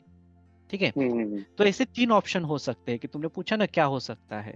तो अब जी। मैंने पोस्ट डॉक इसलिए चुना क्योंकि मुझे आगे एकेडमिया में जाना है, मुझे प्रोफेसर बनना है। अगेन, उसके लिए कोई पोस्ट डॉक मैंडेटरी नहीं है, मैंडेटरी। आपको सिर्फ पीएचडी ही चाहिए। बट जी। मेरा जो रिसर्च था पीएचडी में, उसके बाद मुझे ऐसा लगा कि एक पर्टिकुलर डोमेन में, मेरा सिस्टम लेवल एनालिसिस था, तो एक पर्टिकुलर डोमेन में मुझे और थोड़े स्किल सेट डेवलप करने चाहिए, क्योंकि आगे जाके मुझे जो रिसर्च करना है उसमें उसकी सहायता हो सके। तो मैंने फिगर आउट किया, तो उसके लिए मैंने पोस्ट डॉक ऑप्शन चुना है कि जी। मुझे इस पर्टिकुलर डोमेन में स्किल से, जैसे मैंने किया फॉर एग्जांपल पाइथन है, या फिर लिथियम बैटरी का सेल लेवल पे ज्यादा एनालिसिस करना है, तो वो सब मुझे सीखना था, इसलिए मैंने पोस्ट डॉक चूज किया। तो it's like a work experience. आप जैसे किसी भी जॉब में जाए तो आप पूछते हैं ना आपको कितने साल का कुछ एक वर्क एक्सपीरियंस है। सो इट्स लाइक दैट कि ये आपका एक रिसर्च एक्सपीरियंस हो गया है। तो यहाँ पे मुझे एक अनुभव के लिए, एक्सपीरियंस के लिए मैं यहाँ पे आया। तो जनरली वो एक चीज हो सकती है, या फिर आपको किसी पर्टिकुलर स्किल में एक्सपर्टीज डेवलप की है, या फिर और आपको उसको आगे लेके जाना है, तो आपने फिगर आउट किया अच्छा ये प्रोजेक्ट में इस प्रोफेसर के अंडर इस लैब में मुझे वो संधि अपॉर्चुनिटी मिलेगी, तो आप पोस्ट डॉक के लिए जाते हैं। सेकंड, इंडस्ट्री आईआईटी में प्लेसमेंट्स होती है जी। पीएचडी के लिए भी, बट उनकी हम्म, रिक्वायरमेंट कम होते हैं, ऐसे बल्क लेवल पे नहीं होते ना बैचलर्स की तरह। जी। एक काफी नीश एरिया में आप अपनी एक्सपर्टीज डेवलप करते हैं। ठीक है। तो प्लेसमेंट होती है, इंडस्ट्री में जा सकते हैं इंडिया में, और फिर अब्रॉड में भी आप अप्लाई कर सकते हो। जी। और फिर थर्ड होता है कि आपने काफी नोवेल काम किया है और आप में वो एंटरप्रेन्योर वाली फील हो, एनर्जी हो, वो पैशन हो, तो आप उसको कमर्शलाइज कर सकते हो। तो ये तीनों स्ट्रीम के लोग मैंने मेरे पीएचडी के दौरान देखे हैं। मैं खुद जो यहाँ पे पोस्ट डॉक कर रहा हूँ, मेरे दूसरे जो दोस्त थे उन्होंने इंडस्ट्री ज्वाइन किया, और एक बैटरी में ही एक पीएचडी कर रहा था, उसने उसको एज अ स्टार्टअप में कन्वर्ट किया है। अब उनको सेकंड राउंड ऑफ फंडिंग भी मिली है, एक ई particular kind rentals. Of cathode. हाँ। ई रेंटल्स कह रहे हो आप? अब्दुल नहीं, भैया की कह रहे नहीं, सागर सर के एक स्टूडेंट हैं, हो? प्रोफेसर अच्छा, सागर ओके। मित्रा। तो उनके लैब में एक उनके पीएचडी था, तो उन्होंने उसको इसमें कर लिया, स्टार्टअप में कर लिया। और काफी सारी अब तो फैसिलिटीज भी है स्टार्टअप के लिए, इकोसिस्टम डेवलप हो रहा है। तो हमारे पास ये 3 मार्ग होते हैं पीएचडी होने के बाद, हम किसी भी दिशा में उसमें जा सकते हैं, ऐसा जी। है। तो इसका एक्सपोजर कैसे मिलता है? जैसे आपने बोला कि चलो आपका रास्ता पोस्ट डॉक वाला था, जैसे स्टार्टअप किया आपके लैब में भी, इवन जो अभी मैं कह रहा था अब्दुल अली भैया, उन्होंने तो मतलब ई रेंटल्स जो है शायद उनका उनका ही स्टार्टअप है, या शायद किन्हीं की कोलैबोरेशन नहीं किया, जो भी किया उनका। तो इन चीज का क्लैरिटी कहाँ से मिलती है कि मेरे को यही करना है या ये नहीं करना है? ये क्लैरिटी कहाँ से मिलती तो जब आप पीएचडी में होते हो उस 4-5 साल में, है? ठीक है, तो आप, मैंने जैसे पहले के क्वेश्चन में कहा था कि आपको पीएचडी करना क्यों है। ठीक है। जी। अगर ए आपका क्लियर हो तो आप उसी डायरेक्शन में जा सकते हैं ना। कि अब मुझे जी मुझे पता है कि मुझे नागपुर से दिल्ली जाना है। ठीक है, ये जी। मेरा डेस्टिनेशन फिक्स है। तो उसके बाद मैं मोड ऑफ ट्रांसपोर्ट चूज करूंगा, है कि नहीं। तो जब मैंने पीएचडी शुरुआत की थी तो मेरा तो ये ऑब्जेक्टिव नहीं था कि मुझे कंपनी शुरू करनी है इस रिसर्च से, या मैं तो ऑलरेडी इंडस्ट्री में 1 साल रह के आ चुका था बैचलर्स के बाद। तो मेरा पता चल गया था कि मैं ज्यादा इंजॉय कहाँ कर पाता हूँ, कि मुझे लोगों से बात करना, पढ़ाना, रिसर्च करना, अनुसंधान, संशोधन, इसमें मेरी अभिरुचि ज्यादा है। तो ये जी। मेरा फिक्स था, इसीलिए मैंने पीएचडी शुरू किया, तो उसी दिशा में गया। That is one option. Second, आप पीएचडी में आ तो गए, फिर ड्यूरिंग द पीएचडी बहुत से मेरे ऐसे भी दोस्त थे, उनको ऐसा लगा नहीं, ये जो एकेडमिक रिसर्च है, जो कि यूनिवर्सिटी कल्चर है, उसमें मुझे नहीं जाना, तो मुझे कॉरपोरेट में ज़्यादा इंटरेस्ट आ रहा है। तो ड्यूरिंग 4-5 ईयर्स आप इवॉल्व होते जाते हो ना, जैसे हम सॉफ्टवेयर अपडेट करते हैं, हर हमारा ऐप जी। होता है उसको अपडेट करते हैं। जो मेरी विचारधारणा थी मास्टर्स में, अभी वो नहीं ना, वो अपडेट हो गई पीएचडी में। और जो मेरी जी। सोच थी पीएचडी में, वो सॉफ्टवेयर तो अपडेट हो गया, रिबूट हो गया पोस्ट डॉक में। जी। अब मैं नई तरीके से उसी चीज को देखता हूँ। तो पहले से क्लियर होना जरूरी नहीं ना, अभी तो आप बैचलर्स मास्टर में हो। तो जी। जब आप पीएचडी में करोगे, वो 4-5 साल आप किसी पर्टिकुलर टॉपिक में, अगर आपको लगा कि नहीं इसमें कमर्शियल वैल्यू है, मैं इसको स्टार्टअप में कन्वर्ट कर सकता हूँ, और मुझ में उतनी एनर्जी और स्किल सेट है कि मैं एक बिजनेस खड़ा कर सकता हूँ, तो आप स्टार्टअप जी। करिए। या फिर आपको ऐसा लगा कि नहीं, ये जो इंडस्ट्री है, मेरा रिसर्च इससे काफी कोलैबोरेट हो रहा है, मुझे जॉब करना है। आई एम नॉट सेइंग कि एक अच्छा और एक बुरा है, ये तो व्यक्ति का वैयक्तिक निर्णय होता है कि उसको किस जी। में ज्यादा खुशी मिलती है। जो मेरे दोस्त है बैचलर्स के बाद जॉब कर रहे हैं, वो भी अपने घर संसार में खुश है, उनकी लाइफ एक अलग ट्रैक पे चल रही है, मेरी लाइफ एक अलग ट्रैक पे चल रही है। तो हम जी। तो ऐसा कंपेयर नहीं कर सकते। जी। तो जो तो जो स्टूडेंट देख रहे हैं, तो उनको वैसा ही है कि आप ड्यूरिंग द जर्नी आप प्रोसेस को एंजॉय करिए, डेस्टिनेशन इज अनदर थिंग। तो आप जी। प्रोसेस एंजॉय करिए, तभी आपको पता चल जाएगा। और जैसे मैंने कहा कि बहुत सारे अपॉर्चुनिटी, आईआईटी में टेक फेस्ट होता है, उसमें बिजनेस रिलेटेड काफी सारे कॉम्पिटिशन्स होते हैं स्टार्टअप के लिए, एल्यूमिनी फंडिंग करती है, तो आप उसमें जा सकते हैं। फिर कॉन्फ्रेंसेस होती है, रिसर्च होता है, अगर आपका इंटरेस्ट उसमें है तो आप उधर जाते हैं। तो ये सारी चीजें होती है ड्यूरिंग द कॉलेज। आप शुरू तो कीजिए, धीरे जी, धीरे शुरू पता करना चलता है। बहुत जरूरी है। जी, हाँ। एग्जैक्टली। और ऐसा होता है कि जैसे आपने ही बोला था कि एक आपको ग्रेविटी जब मिल जाएगी, जब आपके अंदर ठहराव आ जाएगा, सो आफ्टर दैट वो कंसिस्टेंसी भी आ जाएगी, राइट? कि मतलब हाँ, कि अब हमें इसी में काम करना और हमें करते रहना है, अपने काम पे लगे रहना है, हमें खुद को किसी से कंपेयर नहीं करना कि लाइक कि वो इंसान है, वो तो सीए कर चुका है, वो मेरे से ज्यादा कमा रहा है, अभी उसकी शादी हुई, धूमधाम से शादी हुई।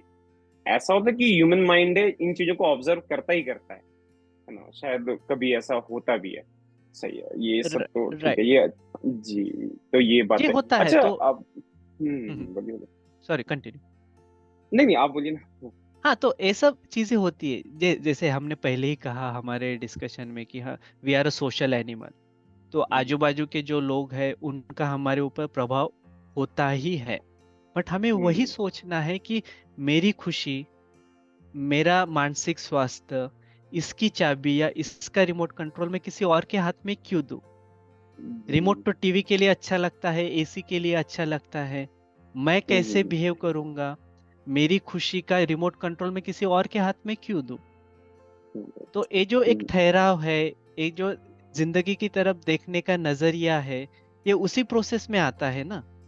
जैसे आप हम्म। अगर मास्टर स्टूडेंट्स है, आपके विद्यार्थी या बैचलर्स है, अगर आप 10वीं के विद्यार्थी से बात करें, तो आपको समझ में आता है ना कि अरे ये जी। अपन, अरे ये तो अभी छोटा है, 10वीं में है, अरे ये तो अभी हम्म। स्कूल में है, धीरे धीरे सीख जाएगा।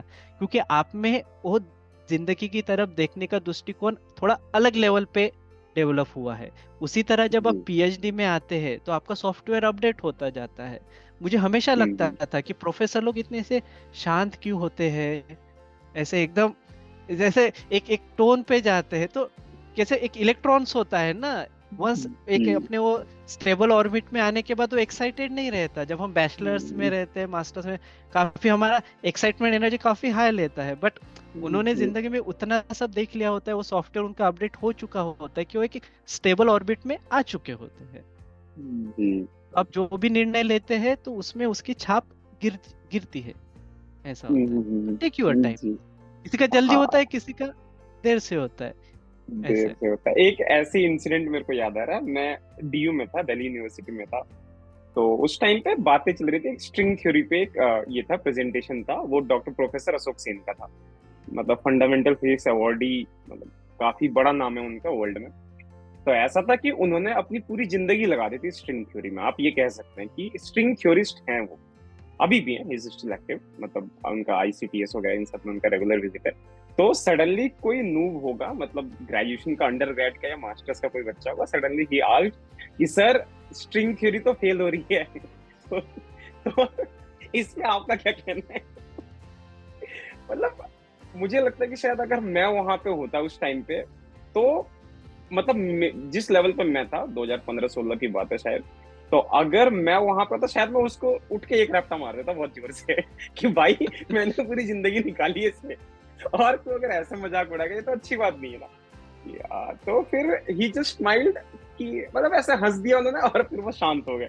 तो फिर स्टिल ही ट्राई टू कन्विंस हिम कि नहीं बेटा देखो कुछ काम चल रहा है यहाँ पे, हम काम कर रहे हैं, हमने अपनी पूरी जिंदगी लगाई है। तो ऐसे ही लाइक कि अगर कोई आपको बोले कि अरे लिथियम आयन बैटरी बेकार है, सोडियम आयन पे काम करना स्टार्ट करते हैं या इस पे काम करना स्टार्ट करते हैं, तो मेरे ख्याल से आप भी उठ के एक दो रैप्टा तो मार ही दोगे उसका आराम से। भाई नहीं ऐसा 6 साल तक मैंने काम किया मैंने, और अचानक से हाँ ठीक है, कुछ एडवांटेजेस है कुछ डिसएडवांटेजेस है, आप इस पे मेरे से बात कर सकते हो, आर्ग्यू कर सकते हो, बट ये चीज कह देना कि ये पूरी चीज ही बेकार है, ये तो बहुत बुरा हो जाता है। और हाँ मैं ये समझ सकता हूँ कि कोई मिच्योर इंसान ही इस तरह के आर्ग्यूमेंट्स को हैंडल कर सकता है। तो आप बोलिए कुछ, हाँ बोलिए। हाँ, कि जैसे हम कहते हैं there is always scope for improvement. जब आप जी। संशोधन अनुसंधान में होते हैं, एकेडमिया में होते हैं, there is always scope for improvement. और जैसे आपने कहा थ्योरी है, राइट, कौन सी भी हम्म। थ्योरी है, वो तो थ्योरी जी। है ना। देयर इज ऑलवेज हाँ। Scope for improvement. थ्योरी तो एग्जैक्टली। बदलती रहती है, इवॉल्व होती रहती है। जी। That's a thing. और एक क्या होता है रिसर्च में, आप एक होता है, एक मत होता है, एक विचार होता है। तो हम एक जी। किसी चीज को पकड़ के नहीं लगते, ये तो विचार होता है ना। ये तो हमारा इतिहास हम्म। से एज अ ह्यूमन बीइंग हम इवॉल्व होते जाते हैं। कुछ सालों पहले, कुछ 100 सालों पहले जो हमारी धारणाएं थी, अब वो नहीं है।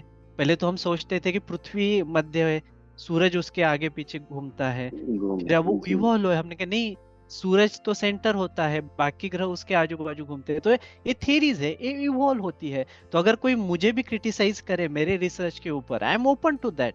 हम तो मीटिंग्स जी। में, लैब मीटिंग्स होती है यहाँ पे, हम वही करते हैं। अच्छा आपने ये किया, तो आपने तो इसमें टेम्परेचर इफेक्ट लिया ही नहीं है, तो there is a scope for improvement. तभी जाके रिसर्च होगा ना आगे चल के। तो मुझे तो खुशी होगी कि अगर कोई मेरे काम पे क्रिटिसाइज करेगा, तो वो तो कहेगा कि ये पॉइंट 1, पॉइंट 2, पॉइंट 3 ये इसमें कमियां हैं, और मैं उसको आंसर करूंगा, तो तभी जाके रिसर्च आगे बढ़ेगा, तभी जाके मेरे उसमें पब्लिकेशंस होंगे। तो it's very important to raise a question. I will not say criticize, but चीजों को पूछना कि ऐसा क्यों है, वो जो जिज्ञासा है ना। तो अगर वो वही विद्यार्थी ऐसा कहता कि इंस्टेड ऑफ जस्ट क्लेमिंग, हम क्लेम कर देते ना कि ये थ्योरी फेल है, तो वो जी। अगर ऐसा कहता कि इस थ्योरी में मैंने ए पढ़ा है, मुझे ऐसा लगता है कि इसमें ए चीजें और करने की जरूरत है, आपका इस पे क्या विचार है। तो जी। बट हम उस बच्चे से उतनी मैच्योरिटी एक्सपेक्ट नहीं कर सकते। तो जो कोई भी नहीं कर आपके सकते। स्टूडेंट है देख रहे हैं, देखिए 3 तरह के लोग होते हैं जो क्वेश्चंस पूछते हैं जनरली। मैंने कॉन्फ्रेंस में ऐसा देखा है, मैं बहुत कॉन्फ्रेंस में जाता हूँ, रिसर्च प्रेजेंट करता हूँ, तो it's a part of your research life. तो 3 तरह जी। के लोग होते हैं जिनका क्वेश्चन पूछने का एक एक इंटेंशन सो कॉल्ड होता है। पहले लोग ऐसे होते हैं जो आपका नॉलेज टेस्ट करने के लिए क्वेश्चन पूछते हैं, शायद हाँ। उनको पता भी हो, बट आपको पता है कि नहीं, इसलिए वो क्वेश्चन पूछते हैं। That's a one kind of people. Second, जी। ऐसे लोग क्वेश्चन पूछते हैं जिनको बताना होता है कि मुझे आपसे ज्यादा पता है। हम्म। ऐसे इस इंटेंशन से क्वेश्चन पूछेंगे कि वो शो ऑफ करेंगे कि देखो मुझे तो ज्यादा पता है आपसे। ठीक है। आपको नहीं पता। और थर्ड काइंड ऑफ पीपल ऐसे होते हैं जो क्वेश्चन पूछते हैं कि उनको सच में कुछ नॉलेज चाहिए होता है, कि इस क्वेश्चन का अगर सामने वाला आंसर कर दे तो जो उत्तर होगा उससे मेरी ज्ञान में वृद्धि होगी। इस एटीट्यूड से वो क्वेश्चन पूछते हैं, और यही लोग हमेशा आगे जाते हैं। तो बहुत बार यहाँ पे भी सीनियर प्रोफेसर होते हैं, आईआईटी में भी प्रोफेसर्स होते हैं, जब वो क्वेश्चन अगर पूछते हैं, if it's a exam that's a different scenario, but अगर जनरल कॉन्फ्रेंस चल रही है, सामने वाला भी एक प्रोफेसर है, तो उस हिसाब से वो क्वेश्चन पूछते हैं कि इससे मेरे अंदर क्या वृद्धि होगी, मेरे नॉलेज में क्या वृद्धि होगी, मुझे नया क्या पता चलेगा। जो होता है ना कि मेरा सॉफ्टवेयर कैसे अपडेट होगा, मेरा ऐप कैसे अपडेट होगा, अगर हम उस हम्म, तीसरी कैटेगरी में होंगे ना, तो जिंदगी भर हमें इसका हमेशा फायदा ही होगा। कि मैं जो क्वेश्चन पूछ रहा हूँ, इसका जो आंसर मिलेगा, उससे मेरे ध्यान में क्या बढ़ोतरी होगी, यही हमारा हमेशा विचार होना चाहिए क्वेश्चन पूछने के मामले में। I think so. सीखना बहुत जरूरी है, समझना बहुत जरूरी है। ये नहीं कि आप सामने वालों को हर बार चैलेंज ही कर रहे हो। राइट, राइट, ऐसा है। एग्जैक्टली। तो आप चैलेंज भी अच्छा। कर सकते हो, बट ऐसे एक हम्म, पॉजिटिव तरीके से, तरीके से कि बिल्कुल, उसमें कि कुछ वो एक समुद्र कंस्ट्रक्टिव होना मंथन चाहिए। हो। हम्म? एग्जैक्टली, कि there should be something that is constructive. ये नहीं कि आप मतलब हाँ कि सामने वालों को चैलेंज करो फालतू, अरे तुम्हें तो कुछ नहीं आता, काइंड ऑफ चीजें थोड़ी खराब होती है बिल्कुल। राइट, उसका आ कंस्ट्रक्टिव ये वर्ड अच्छा है। मैं इसकी छोटा सा उदाहरण दूंगा। हमारे इसमें हम्म, समुद्र मंथन का कंसेप्ट है, राइट। जी जी पहाड़ जी होता जी है, जी। एक तरफ से देव खींचते, एक तरफ देवता से दानव खींचते, फिर असुर। एक खींचते, फिर एक खींचते। तो उसी से जो चर्निंग ऑफ ओशियन होता है, उससे तो फिर अमृत हम्म, बाहर आएगा ना।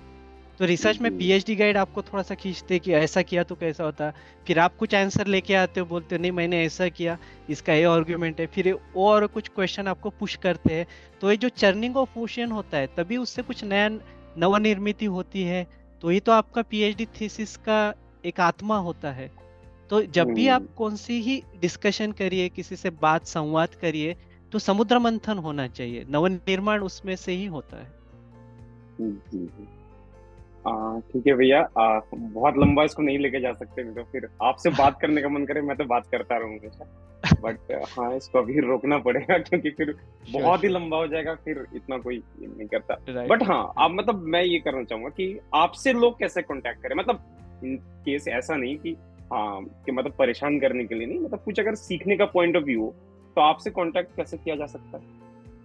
तो मैं लिंक्डइन पे हूँ, ट्विटर पे हूँ, हम्म, मेरी खुद की वेबसाइट है। आपको गूगल ही करना है मयूर बोनकिले, तो बहुत सारे हम्म, लिंक्स आ जाएंगी। और hmm, LinkedIn is, I will prefer that, काफ़ी अच्छा प्लेटफॉर्म है। तो मुझे हमेशा खुशी मिलती है विद्यार्थियों से बात करके। जैसे मैंने कहा, मुझे एकेडमिया में ही आना है, और मुझे हमेशा हम्म, लगता है कि अगर मैं उस स्टेज में, अगर कोई मुझे अच्छे से मार्गदर्शन मिलता है, या जैसी आईटी क्रांति अभी हुई है उस जमाने में होती, जब मैं इस फेज में था, बैचलर्स के या फिर प्री जी ट्वेल्थ में मास्टर्स या में। मास्टर्स के, तो और अच्छा रहता। तो मैं हमेशा, मुझे खुशी होती है विद्यार्थियों से बात करने में। अगर मेरा जो सीमित अनुभव है, उससे अगर वो कुछ सीख पाए, अगर उनसे कुछ, उन्हें कुछ हेल्प हो, so it's my hmm, pleasure and my honour. तो आपको सिर्फ नाम गूगल करना है, तो बहुत सी चीजें आ जाएंगी। तो आप किसी भी सोशल मीडिया के प्लेटफॉर्म में मुझे कांटेक्ट कर सकते हैं। मुझे बेहद खुशी होगी आपको किसी भी तरह से हेल्प, मार्गदर्शन तो नहीं कहूंगा, काफी बड़ा वर्ड हो जाएगा, बट जो कुछ जी मैं जी। हेल्प कर पाऊँ मेरे सीमित रिसोर्सेस और नॉलेज के बेस पे, तो मुझे बहुत खुशी होगी। सो प्लीज फील फ्री जी टू डू दैट। ओके भैया, थैंक यू सो मच। आपने टाइम निकाला, 1 घंटे से ज्यादा हो गया। इतना पता भी नहीं टाइम चला। इतना टाइम देने के लिए शुक्रिया, बहुत अच्छा लगा भैया, सच में आपसे बात कर रहा हूँ, इतने दिनों बाद मिल रहे हैं, बड़ा अच्छा लग रहा है। बहुत बहुत सो धन्यवाद, बहुत धन्यवाद। थैंक यू सो मच भैया, मिलते रहेंगे, फिर थैंक यू। बात करते रहेंगे। बिल्कुल, श्योर। और ओ, सभी विद्यार्थियों को मेरी तरफ से बहुत बहुत शुभकामनाएं। All the best, do your best. आप जो भी कर रहे हो, जो एग्जाम कर रहे हो, जो रिसर्च कर रहे हो, give your best. Thank you so much भैया।